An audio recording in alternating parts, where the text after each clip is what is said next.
Peace. Corporate bond market. I propose to introduce a market-making framework with suitable access to funds and derivatives on corporate bond indices. I also propose to introduce total return swaps on corporate bonds. Municipal bonds. To encourage the issuance of municipal bonds of higher value by larger cities, I propose an incentive of 100 crore rupees for a single bond issuance. 100 crore rupees for a single bond issuance of more than 1,000 crore. The current scheme under Amrit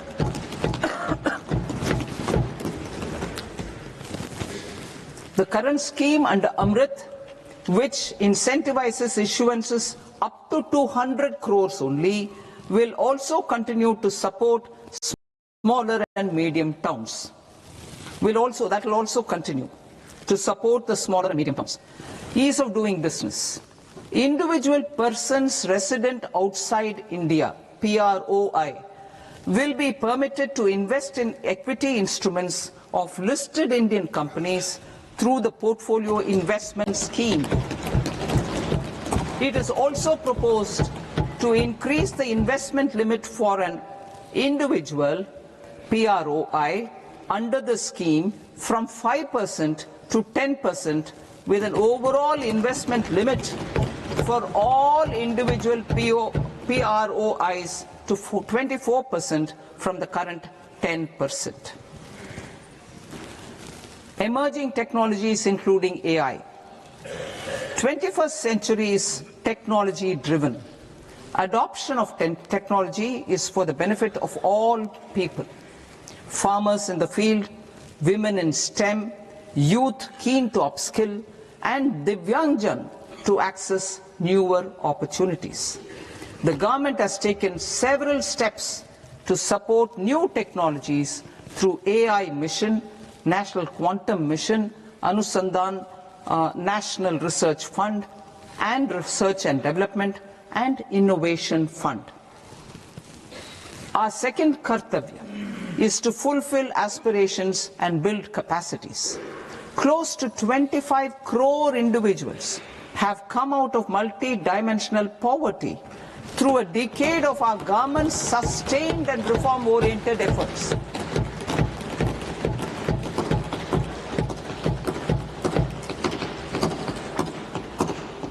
Our government has therefore decided to place a renewed emphasis on the service sector to provide a pathway to fulfilling aspirations of a youthful India with the following measures.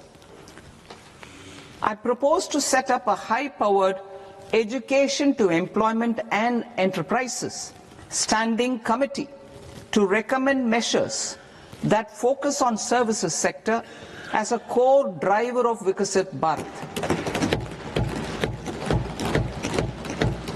This will make us a global leader in services with a 10% global share by 2047. The committee will prioritize areas to optimize the potential for growth, employment, and exports.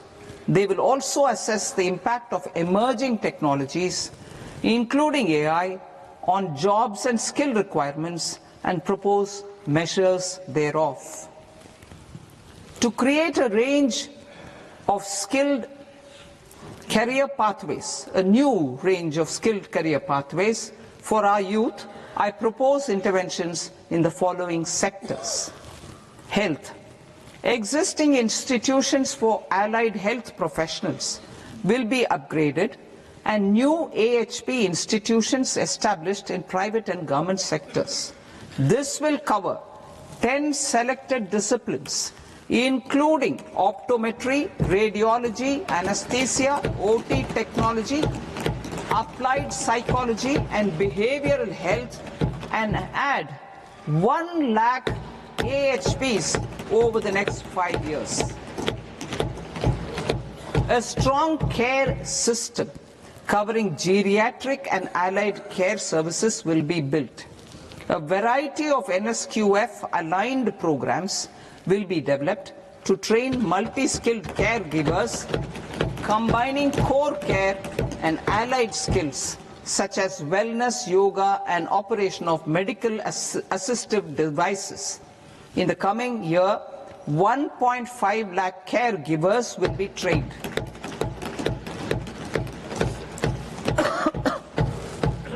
Hubs for medical value tourism. To promote India as a hub for medical tourism services, I propose to launch a scheme to support states in establishing 5 regional medical hubs in partnership with the private sector. These hubs will serve as integrated healthcare complexes that combine medical, educational and research facilities. They will have Ayush centers, medical value tourism facilitation centers, and infrastructure for diagnostics, post-care and rehabilitation. These hubs will provide diverse opportunities, job opportunities for health professionals, including doctors and AHPs.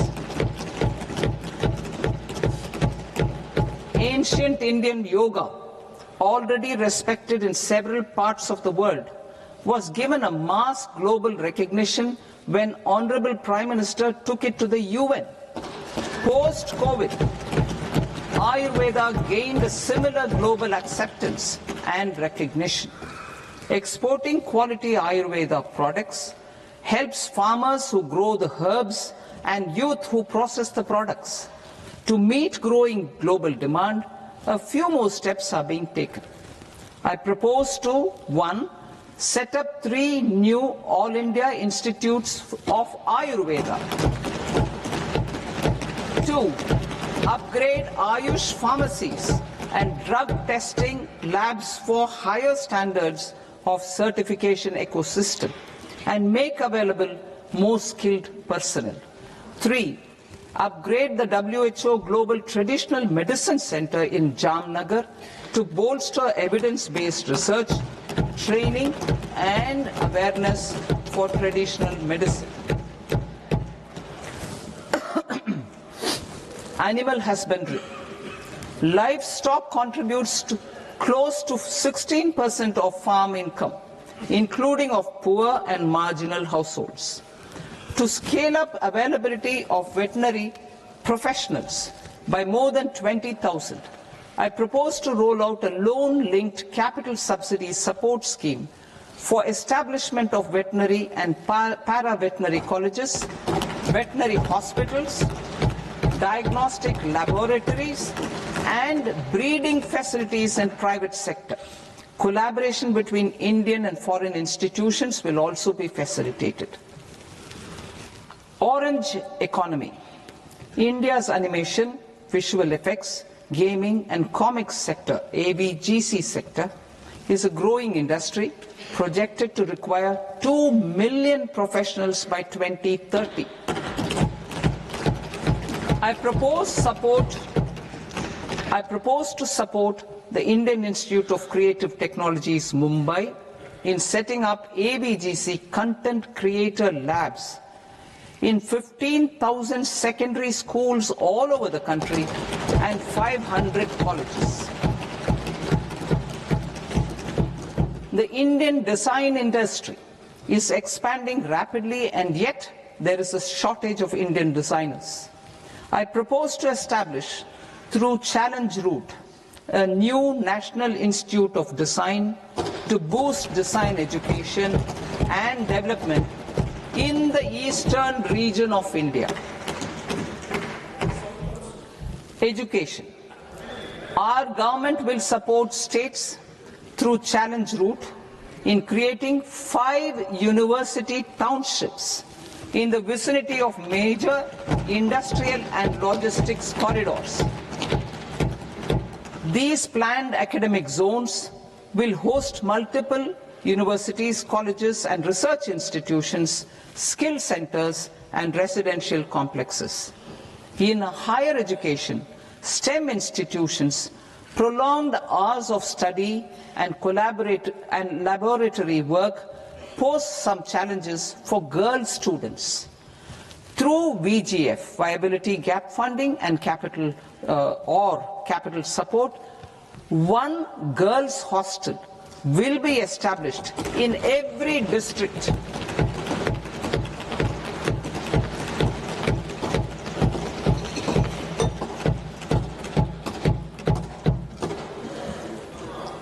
To promote astrophysics and astronomy via immersive experiences. 4 telescope infrastructure facilities will be set up or upgraded. The National Large Solar Telescope, the National Large Optical Infrared Telescope, the Himalayan Chandra Telescope, and the Cosmos 2 Planetarium. Tourism. The tourism sector has the potential to play a large role in the employment generation, forex earnings, and expanding the local economy.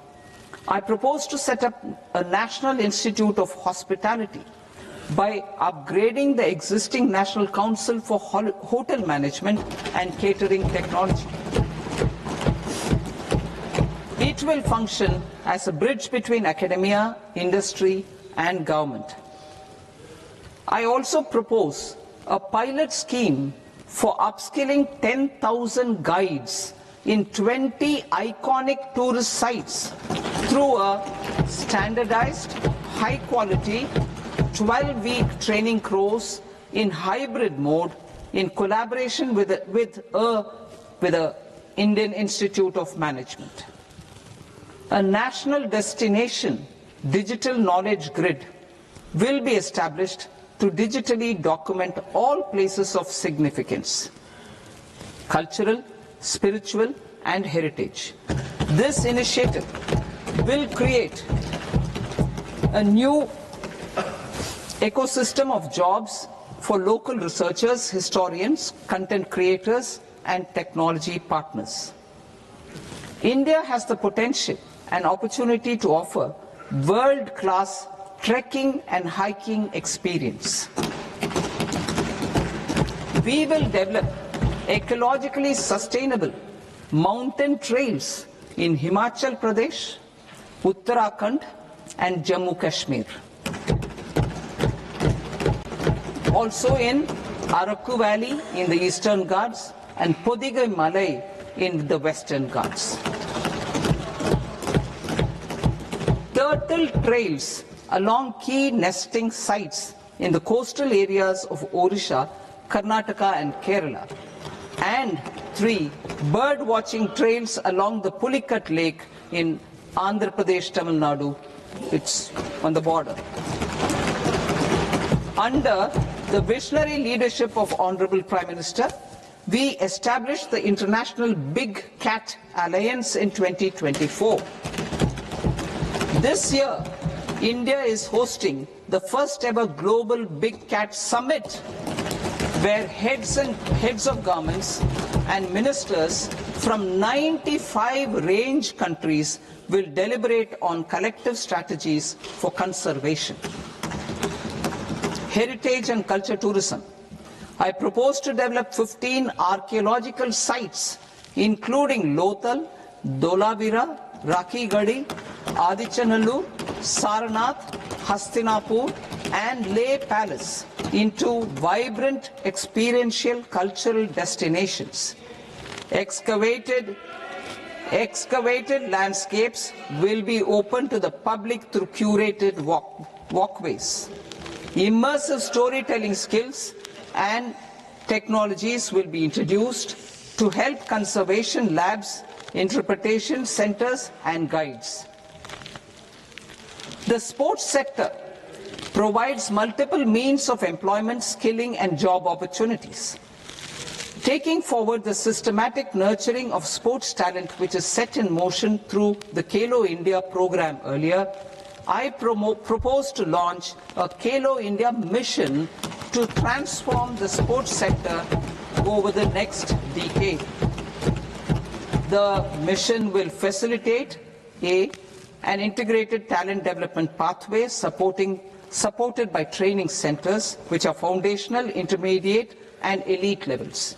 B, systematic development of coaches and support staff. C, integration of sports science and technology. D, competitions and leagues to promote sports culture and provide platforms. And E, development of sports infrastructure for training and competition. Our third Kartavya aligns with our vision of Sabka Saath, Sabka Vikas towards Vikasit Bharat. This requires targeted efforts for 1. Increasing farmer incomes through productivity enhancement and entrepreneurship, with special attention to small and marginal farmers. B. Empowering Divyangjan through access to livelihood opportunities, training, and high-quality assistive devices. C. Empowering the vulnerable to access mental health and trauma care. D. Focus on the Purvodaya states and the Northeast region to accelerate development and employment opportunities. Fisheries. We will undertake initiatives for integrated development of 500 reservoirs and Amrit Sarovars. 2. Strengthen the fisheries value chain in coastal areas and enable market linkages involving startups and women-led groups together with fish farmer producer organizations. Animal husbandry. To provide quality employment opportunities in rural and peri-urban areas, we will support the animal husbandry sector in entrepreneurship development through A. A credit-linked subsidy program. B. Scaling up and modernization of livestock enterprises. C. Enhanced creation of livestock, dairy, and poultry. I'll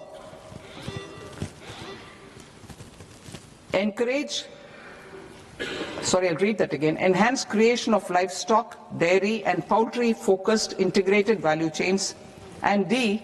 Encourage creation of livestock farmer-producer organizations. High-value agriculture.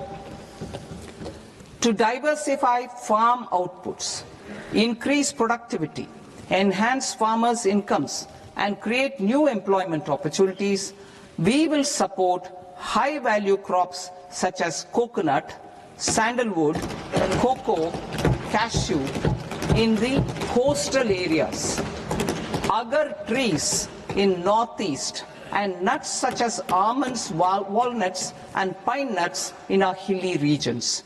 These, all of them, will be supported. India is the world's largest producer of coconuts.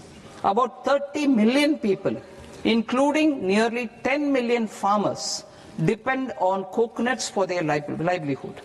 To further enhance competitiveness in coconut production, I propose a coconut promotion scheme to increase production and enhance productivity through various interventions, including replacing and non-productive trees with new saplings or plants or varieties in major coconut growing states. A dedicated program is proposed for Indian cashew and cocoa to make India self-reliant in raw cashew and coconut production and processing, enhance export competitiveness, and transform Indian cashew and Indian cocoa into premium global brands by 2030. Sandalwood. Sandalwood is closely linked to India's social and cultural heritage. Our government will partner with state governments to promote focused cultivation and post-harvest processing to restore the glory of the Indian sandalwood ecosystem, to rejuvenate old, low-yielding orchards, and expand high-density cultivation of walnuts, almonds, and pine nuts. We will support a dedicated program to enhance farmer incomes and in bringing value addition by engaging youth. Bharat Vistar, that is virtually integrated system to access agricultural resources. I propose to launch Bharat Vistar, a multilingual AI tool that shall integrate the AgriStack portals and the ICAR package on agricultural practices with AI systems. This will enhance farm productivity, enable better decisions for farmers, and reduce risk by providing customized advisory support. She Marts for rural women-led enterprises. Building on the success of Lakpati Didi program, I propose to help women take the next step from credit-linked livelihoods to being owners of enterprises. Self-help entrepreneur, She Marts will be set up as community-owned retail outlets within the cluster-level federations through enhanced and innovative financing instruments. Empowering Divyangjan. Divyangjan Kaushal Yojana. Information technology, AVGC sectors, hospitality and food and beverages sectors often offer task-oriented and process-driven roles which are suitable for Divyangjan. We will ensure dignified livelihood opportunities through industry-relevant and customized training specific to each Divyangjan group. Divyang Sahara Yojana.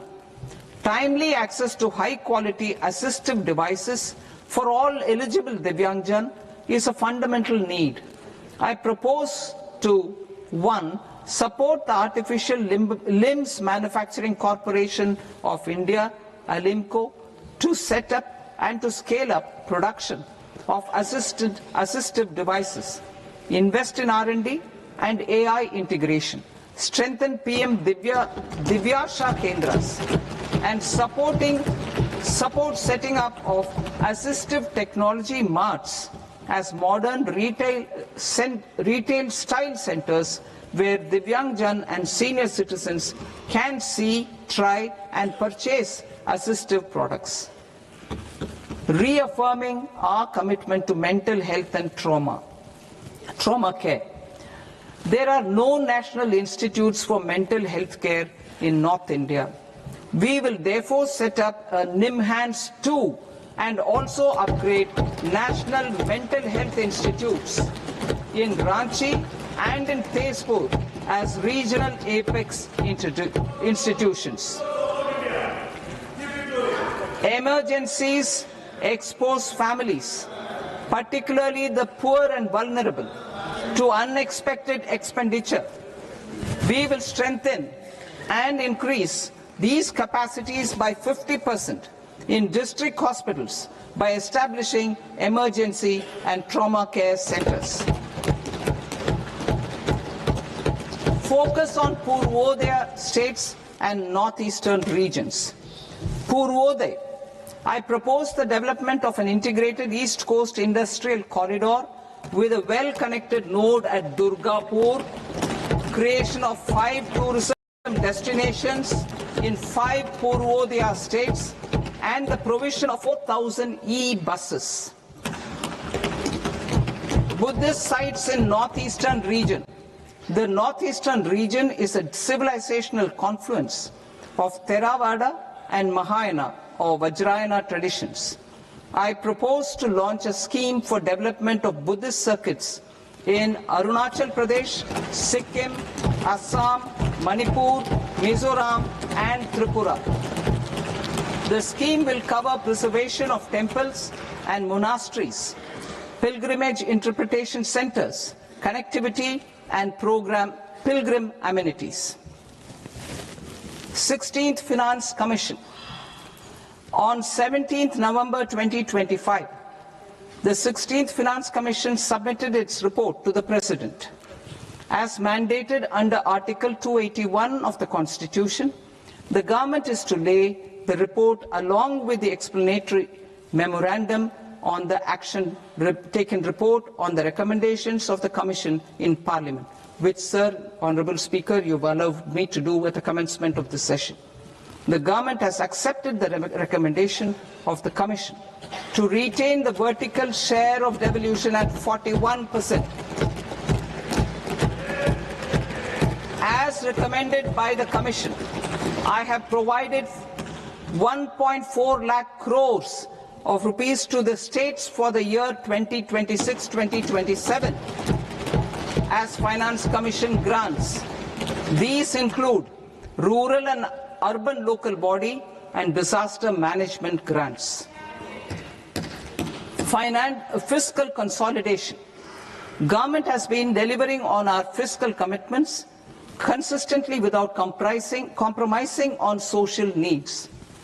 To strive towards accepted standards of fiscal management in Budget 25-26, I had indicated that the central government would target reaching a debt to GDP ratio of 50 plus or minus 1% by 2030-31. In line with this, the debt to GDP ratio is estimated to be 55.6% of GDP in BE 26-27, compared to 56.1% of GDP in RE 25-26. A declining debt to GDP ratio will gradually free up resources for priority sector lending and expenditure by reducing the outgo on interest payments. One of the main operational instruments for debt targeting is the fiscal deficit. I am happy to inform this august House that I fulfilled my commitment made in 2021-2022 to reduce fiscal deficit below 4.5% of GDP by 25-26. In RE 25-26, the fiscal deficit has been estimated at par with BE of 2025-26 at 4.4% of GDP. In line with the new fiscal prudence path of debt consolidation, the fiscal deficit in BE 26-27 is estimated to be 4.3% of the GDP.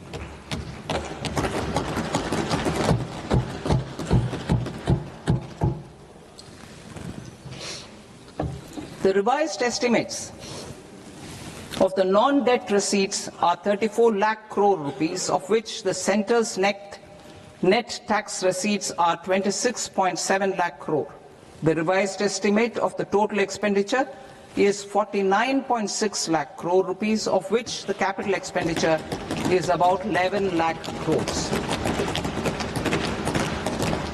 Budget estimates 2026 to 2027. Coming to 26-27, the non-debt receipts and the total expenditure are estimated as 36.5 lakh crore and 53.5 lakh crore respectively. The centre's net tax receipts are estimated at 28.7 lakh crore rupees. To finance the fiscal deficit, the net market borrowings from dated securities are estimated at 11.7 lakh crore rupees. The balance financing is expected to come from small savings and other sources. The gross market borrowings are estimated at 17.2 lakh crore rupees. I'll now move to Part B. Part B, direct taxes.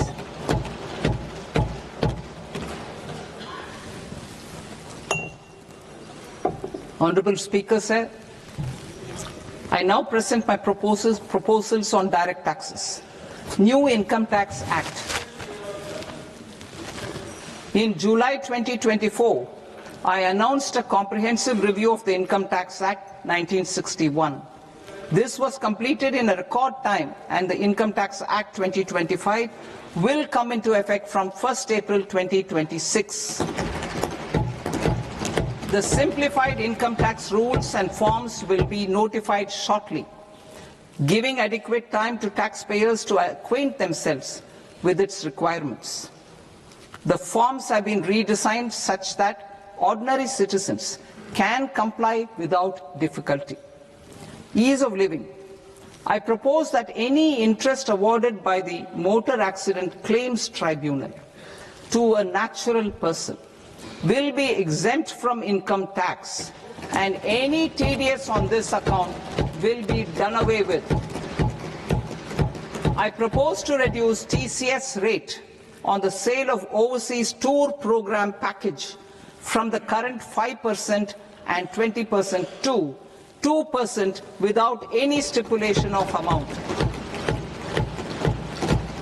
I propose to reduce TCS rate for pursuing education and for medical purposes under the Liberalized Remittance Scheme, popularly known as LRS, from 5% to 2%. Supply of manpower services is proposed to be specifically brought within the ambit of payment to contractors for the purpose of TDS to avoid ambiguity. Thus, TDS on these services will be at the rate of either 1% or 2% only. I propose a scheme for small taxpayers, wherein a rule-based automated process will enable obtaining a lower or nil deduction certificate instead of filing an application with the assessing officer. For the ease of taxpayer holding securities in multiple companies, I propose to enable depositories to accept Form 15G or Form 15H from the investor and provide it directly to various relevant companies. I propose to extend time available for revising returns from 31st December to up to 31st March with the payment of a nominal fee. I also propose to stagger the timeline for filing of tax returns. Individuals with ITR 1 and ITR 2 returns will continue to file till 31st July, and non-audit business cases or trusts are proposed to be allowed time till 31st August. TDS on sale of immovable property by a non-resident is proposed to be deducted and deposited through resident buyers and his or her PAN-based challan instead of requiring a TAN, which is a temporary accounting number.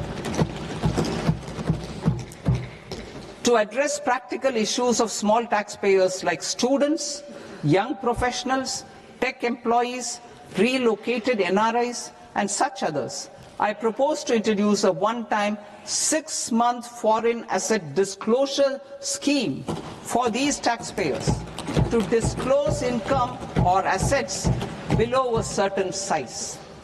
This scheme would be applicable for two categories of taxpayers, namely, A, who did not disclose their overseas income or assets, and B, who disclosed their overseas income and or paid due tax but could not declare the asset acquired.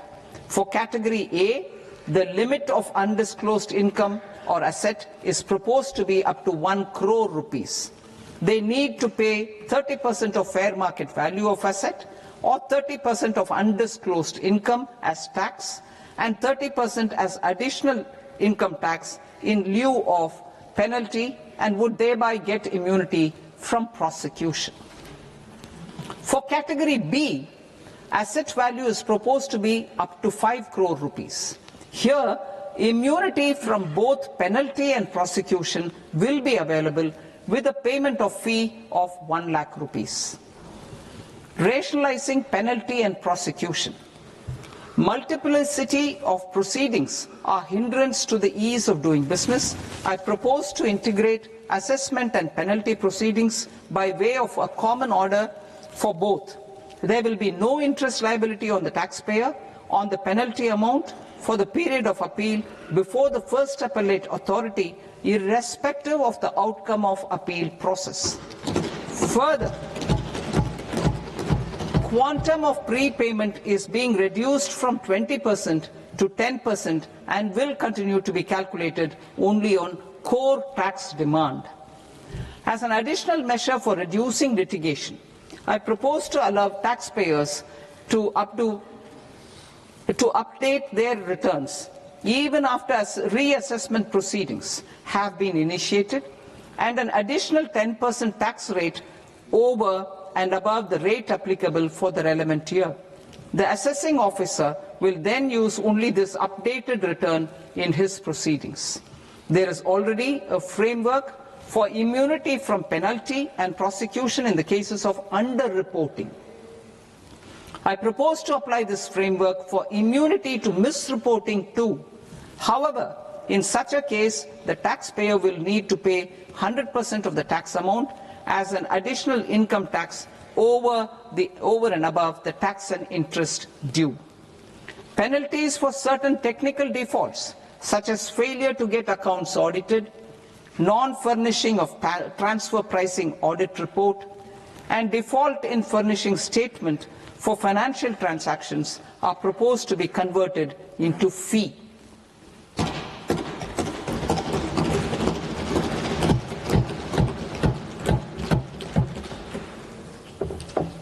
I propose to rationalize prosecution framework under Income Tax Act while maintaining a careful balance for deterrence in some serious offence.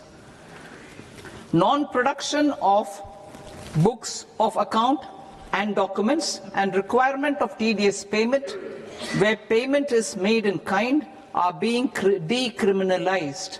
Further, minor offences will attract fine only. The remaining prosecutions will be graded commensurate with the quantum of offence. They will entail only simple imprisonment with maximum imprisonment reduced to 2 years and power to courts to convert even those into fines. There is no penalty. There is no penalty presently for non-disclosure of non-immovable foreign assets with aggregate value less than 20 lakh rupees. I propose to also provide them with immunity from prosecution with retrospective effect from 1/10/2024.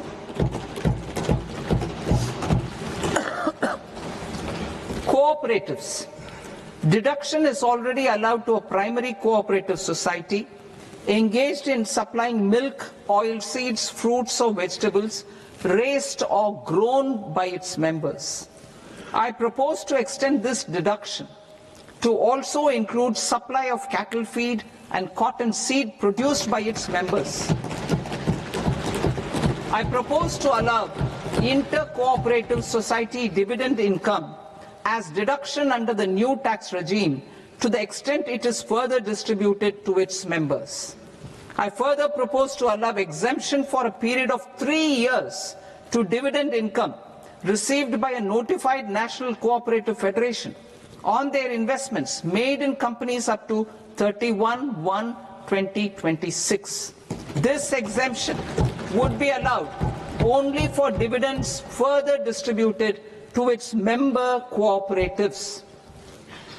Supporting IT sector as India's growth engine. India is a global leader in software development services, IT-enabled services, knowledge process outsourcing services, and contract R&D services relating to software development. These businesses and their segments are quite interconnected with each other. All these services are proposed to be clubbed under a single category of information technology services with a common safe harbor margin of 15.5% applicable to all. The threshold for availing safe harbor for IT services is being enhanced substantially from 300 crore rupees to 2,000 crore rupees. Safe harbor for IT services shall be approved by an automated rule-driven process without any need for tax officer to examine and accept the application. Once applied by an IT services company, the same safe harbor can be continued for a period of 5 years at a stretch at its choice. For IT services companies who want to conclude advanced pricing agreement, APA, I propose to fast-track unilateral APA process for IT services and endeavor to conclude it within a period of 2 years. The period of 2 years can be extended by a further period of 6 months on taxpayers' request. I propose to extend the facility of modified returns available to the entity entering APA to its associated entities also. Attracting global business and investment. recognizing the need to enable critical infrastructure and boost investment in data centers, I propose to provide tax holiday till 2047 to any foreign company that provides cloud services to customers globally by using data center services from India. It will, however, need to provide services to Indian customers through an Indian reseller entity. I also propose to provide a safe harbor of 15% on cost in case the company providing data center services from India is a related entity. To harness the efficiency of just-in-time logistics for electronic manufacturing, I propose to provide safe harbor to non-residents for component warehousing in a bonded warehouse at a profit margin of 2% of the invoice value. The resultant tax of about 0.7% will be much lower than in competing jurisdictions. To provide fillip to toll manufacturing in India, I propose to provide exemption from income tax for 5 years to any non-resident who provides capital goods, equipment or tooling to any toll manufacturer in a bonded zone. To encourage vast pool of global talent to work in India for a longer period of time, I propose to provide exemption to global, non-India sourced income of a non-resident expert for a stay period of 5 years under notified schemes.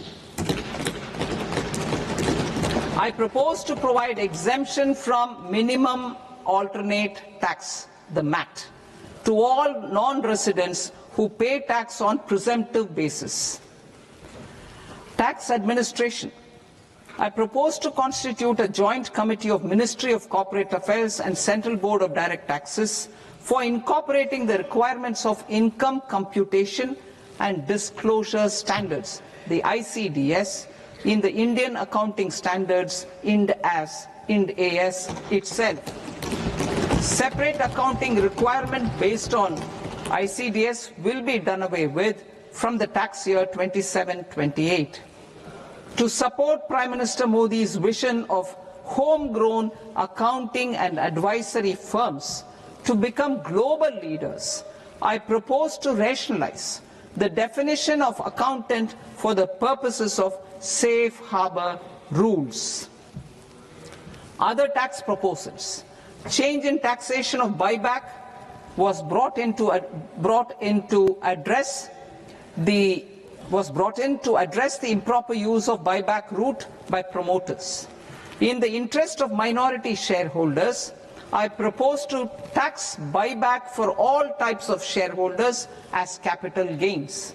However, to disincentivize misuse of tax arbitrage, promoters will pay an additional buyback tax. This will make effective tax 22% for corporate promoters. For non-corporate promoters, the effective tax will be 30%. TCS rate for sellers of specific goods, namely alcoholic liquor, scrap and minerals, will be rationalized to 2%, and that on tendu leaves will be reduced from 5% to 2%. I propose to raise the STT on futures to 0.05% from the present 0.02%. STT on options premium and exercise of options are both proposed to be raised to 0.15% from the present rate of 0.1% and 0.125% respectively. We reformed the taxation landscape for corporates in 2019 by providing them a simplified regime with lower tax rate so that they could productively focus on business rather than on claim of deductions and exemptions. To encourage companies to shift to the new regime, set off of brought forward MAT credit, minimum alternate tax credit, is proposed to be allowed to companies only in the new regime.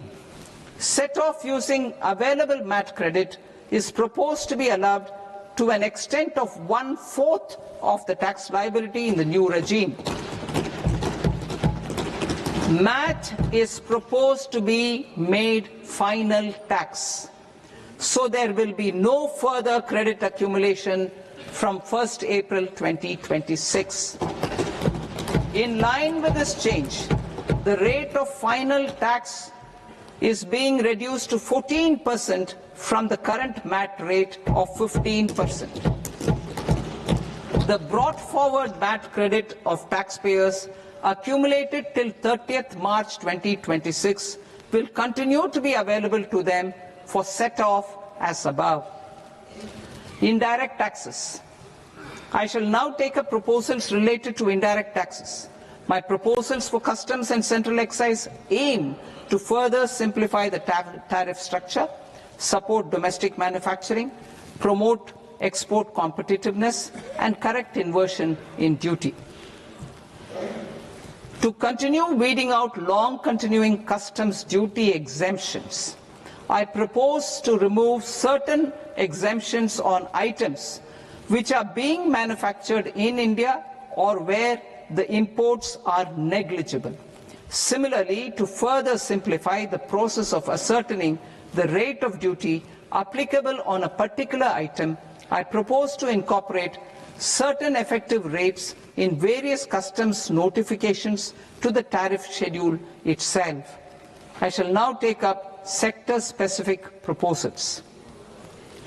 Promotion of exports of marine, leather, and textile products.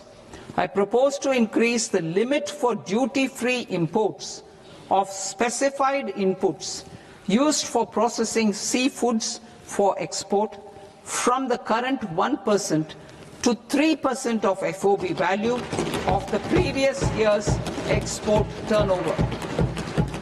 I also propose to allow duty-free imports of specified inputs, which is currently available for exports of leather or synthetic footwear, to exports of shoe uppers as well. I propose to extend the time period for export of final product from the existing 6 months to 1 year for exporters of leather or textile garments, leather or synthetic footwear, and other leather products. Energy transition and security. I propose to extend the basic customs duty exemption given to capital goods used for manufacturing lithium-ion cells for batteries to those used for manufacturing lithium-ion cells for battery energy storage systems also. I propose to exempt basic customs duty on import of sodium antimonate for use in manufacture of solar glass. Nuclear power. I propose to extend the existing basic customs duty exemption on imports of goods required for nuclear power projects till the year 2035 and expand it for all nuclear plants irrespective of their capacity. Critical minerals. It is proposed to provide basic customs duty exemption to the import of capital goods required for the processing of critical minerals in India. Biogas blended CNG. I propose to exclude the entire value of biogas while calculating the central excise duty payable on biogas blended CNG. Civil and defense aviation. I propose to exempt basic customs duty on components and parts required for the manufacture of civilian training and other aircrafts. It is proposed to exempt basic customs duty on raw materials imported for the manufacture of parts of aircraft to be used in maintenance, repair, or overall requirements by units in the defense sector. Electronics. To deepen value addition in the consumer electronics sector, I propose to exempt basic customs duty on specified parts used in the manufacture of microwave ovens. Special economic zone. To address the concerns arising about utilization of capacity by manufacturing units in the special economic zones due to global trade disruptions, I propose as a special one-time measure to facilitate sales by eligible manufacturing units in SEZs to the domestic tariff area at concessional rates of duty. The quantity of such sales will be limited to a prescribed proportion of their exports. Necessary regulatory changes will be undertaken to operationalize the measures while ensuring level playing field for the units working in the DTA. Ease of living. To rationalize the customs duty structure for goods imported for personal use, I propose to reduce the tariff rate on all dutiable goods imported for personal use from 20% to 10%. To provide relief to patients, particularly those suffering from cancer, I propose to exempt basic customs duty on 17 drugs or medicines. I propose also to add 7 more rare diseases for the purposes of exempting import duties on personal imports of drugs, medicines, and food for special medical purposes used in their treatment. Customs process. India's role and share in the global trade is poised for a major leap in line with our ambition and journey towards Vikasit Bharat. In this regard, I propose many measures for custom processes to have minimal intervention for smoother and faster movement of goods and greater certainty to the trade. Trust-based systems. I propose to enhance duty deferral period for Tier 2 and Tier 3 authorized economic operators, known as AEOs, from 15 days to 30 days. I propose to provide eligible manufacturer importers the same duty deferral facility. This should encourage them to get themselves accredited as a full-fledged Tier 3 AEO in due course. To provide greater certainty and for better business planning, I propose to extend validity period of advance ruling binding on customs from the present 3 years to 5 years. In the spirit of the whole of government approach,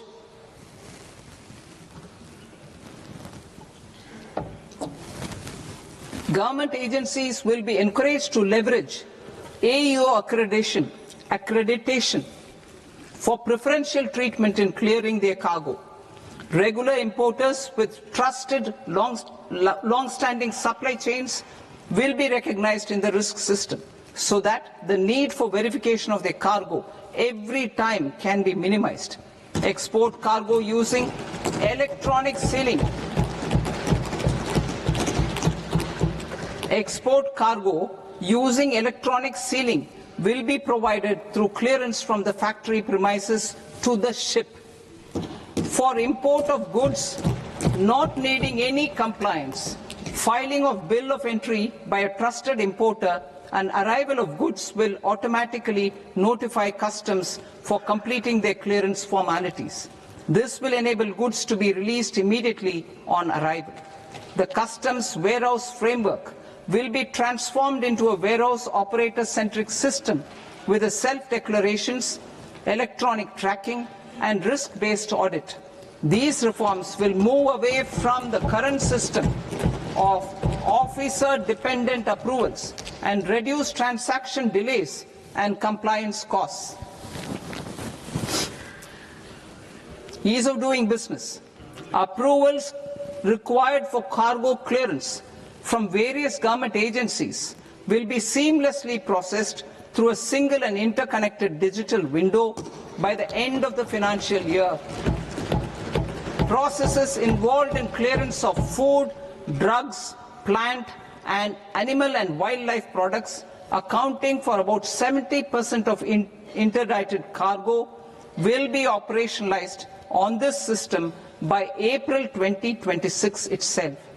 For goods not having any compliance requirement, clearance will be done by customs immediately after online registration is completed by the importer, subject to the payment of duty. Customs integrated system will be rolled out in 2 years as a single integrated and scalable platform for all customs processes. Utilization of non-intrusive scanning with advanced imaging and AI technology for risk assessment will be expanded in a phased manner with the objective to scan every container across all the major ports. New export opportunities to support Indian fishermen to fully harness the economic value of marine resources beyond our territorial waters. The following measures will be taken. A. Fish catch by an Indian fishing vessel in exclusive economic zone or on the high seas will be made free of duty. Landing of such fish on foreign port will be treated as export of goods. Safeguards will be put in place to prevent misuse during fish catch, transit or transshipment. To support aspirations of India's small businesses, artisans and startups to access global markets through e-commerce, I am pleased to announce complete removal of the current value cap of 10 lakh rupees per consignment on courier exports. In addition, handling of rejected and returned consignments will be improved with effective use of technology for identifying such consignments. I propose to revise provisions governing baggage clearance during international travel to address genuine concerns of passengers. The revised rules will enhance duty-free allowances in line with the present-day travel realities and provide clarity in temporary carriage of goods brought in or taken out.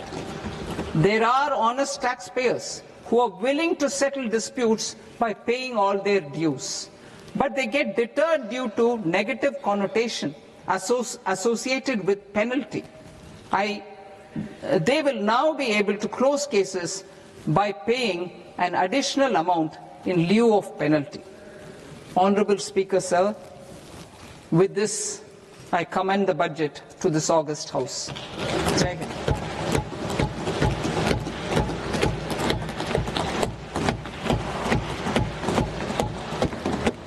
One and a half hours. Item number 3 माननीय वित्त मंत्री जी।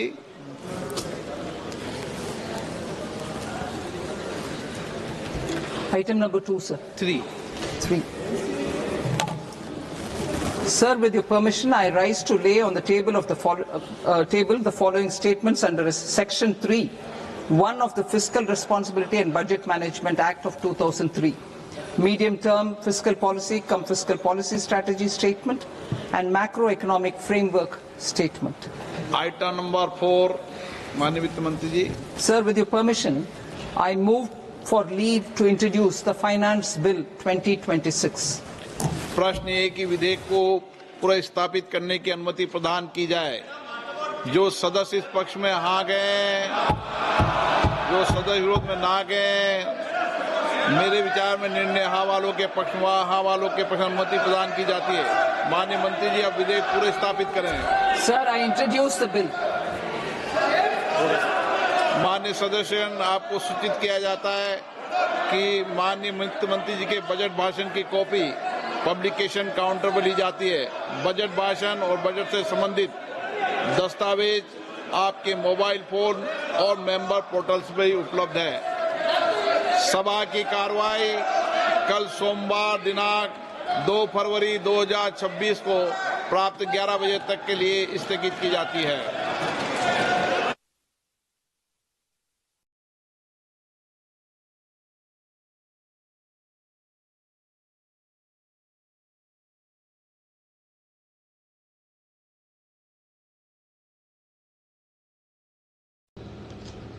जन समूह में उत्सुकता बढ़ती हुई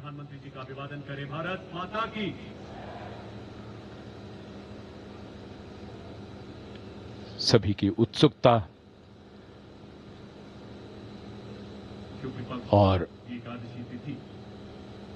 आगमन हो रहा है दुनिया के सबसे बड़े लोकतंत्र के प्रधानमंत्री श्री नरेंद्र मोदी का।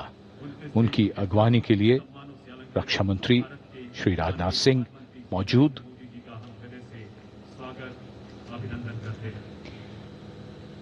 Raksha Mantri Shri Rajnath Singh being the first to greet Prime Minister Narendra Modi here at the venue.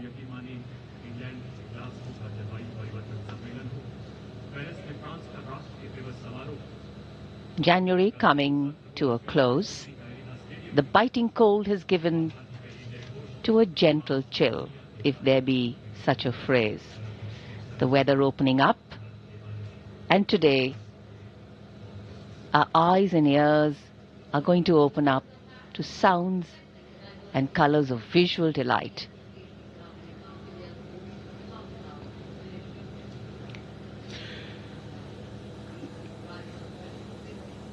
और इधर राष्ट्रपति जी का काफिला अब राष्ट्रपति भवन के मुख्य द्वार की ओर बढ़ता हुआ। ये मुख्य द्वार विशेष अवसरों पर खोला जाता है और जैसा कि हम देख सकते हैं ये जयपुर कॉलम राष्ट्रपति भवन के प्रांगण के मध्य में। Jaipur column standing at a height of 145 feet.